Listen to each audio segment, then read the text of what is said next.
The sword you see hanging on the wall behind me is a replica of the King Edward III field sword. And in medieval times, it was a very popular sword. It was considered to be the long sword of choice. And it had two sharp edges, one on either side. So if you were run through with this particular sword, like the dagger, you were considered to be twice cut. And this sword was not just in favor of military battles. No, this sword was also a favorite sword of those who practiced the dark arts, those who were involved in witchcraft. And for them, the sword had to have some particular qualities about it.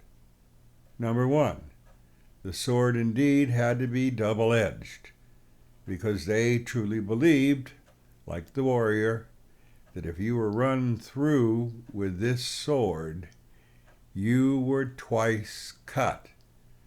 Moreover, if you were run through spiritually, not just physically, by this sword, the effect was double what it would be if the sword was a single-edged blade. The length of the sword for the dark workers was also very important. 36 inches was the required length that those that practiced the dark arts required. Why?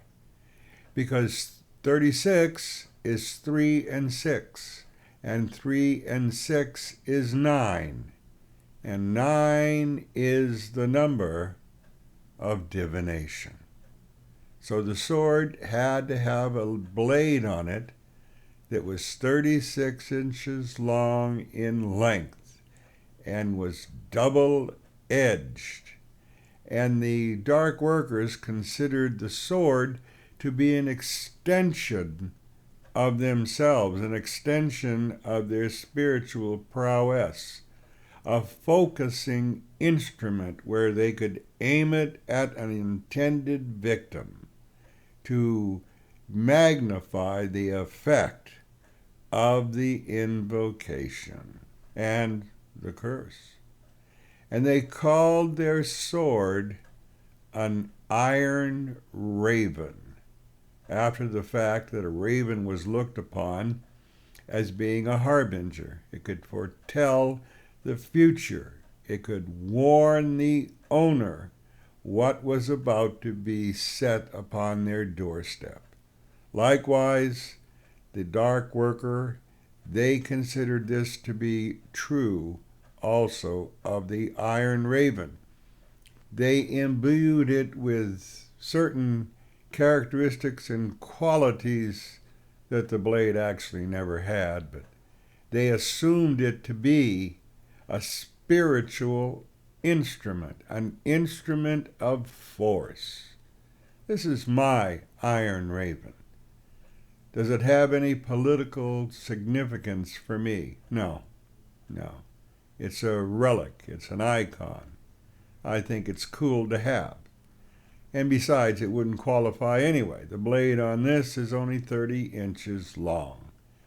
And what was required by the dark worker in medieval times is the blade of their iron raven had to be 36 inches long. A little bit of sword trivia for you. I have a lot of swords. This is one of my favorites, this one right here. Does it hold any religious significance for me? No, no. Is there any prowess that the sword retains in and of itself? No. It is just an icon. It is just a replica, a reminder of something that took place a very, very long time ago in the medieval realm, both in military battles and as far as the dark workers of the dark arts were concerned. I consider it to be, well, something of a keepsake, nothing else. Should you have a sword? Well, I think so. But then I collect knives too, and maybe that's not your forte. But I think, for my own benefit, this is, well, it's a needed icon. It is something that satisfies my collector's eye, if you will. The sword, in medieval times, was used in more than one particular setting.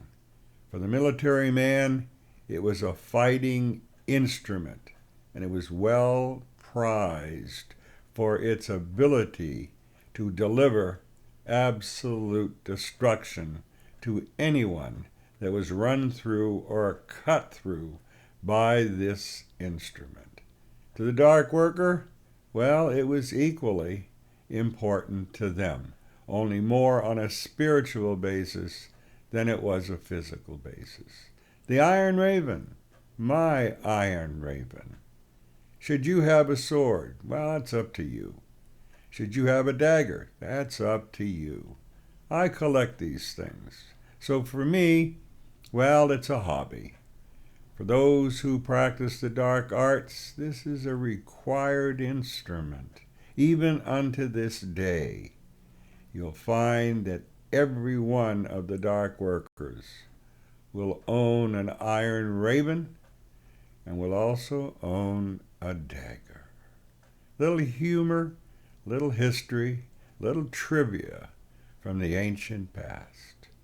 While you still can, while there's still time enough left for you to do this, accept and believe that Jesus Christ is your Lord and Savior.